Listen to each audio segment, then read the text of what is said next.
সুপ্রিয় বন্ধুরা, আসসালামু আলাইকুম। আজকে আমরা আছি কাপাসিয়া উপজেলার বারিশাবর ইউনিয়নের গিয়াসপুর গ্রামে। এই গিয়াসপুর গ্রামটি মূলত চিবিয়ে আখ খাওয়ার জন্য বিশেষভাবে, যে আখটা আছে সেই আখটা চাষের জন্য বিশেষভাবে বিখ্যাত। এছাড়াও পার্শ্ববর্তী আমরা যেমন অন্যান্য গ্রামেও কিন্তু প্রচুর আখের চাষ করা হয়। আমরা যে আখের জমিতে দাঁড়িয়ে আছি, এটি এখন পরিপূর্ণভাবে পরিপক্ক। আখের একটি বাগান, অনেক আখ কিন্তু এই বাগান থেকে বিক্রি করা হয়েছে। আমি যেটার জন্য দাঁড়িয়েছি সেটা হচ্ছে, আপনারা দেখতে পাচ্ছেন এই আখের যেই মাদা, সেই মাদার পাশে কিন্তু নতুন কুশি গজিয়েছে।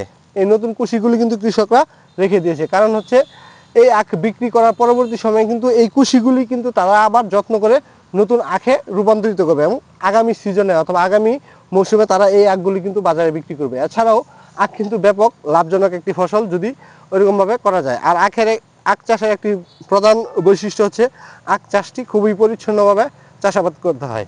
এবং আপনারা দেখতে পাবেন বিভিন্ন আখের জমি কিন্তু একদম নিট অ্যান্ড ক্লিন থাকে, মানে পরিপূর্ণ কোনো ধরনের আগাছা রাখা যাবে না, কেননা আগাছা থাকলে কিন্তু আখের জমিতে বিভিন্ন ধরনের রোগ পোকামাকড়ের আক্রমণ হয়ে থাকে। ধন্যবাদ সবাইকে।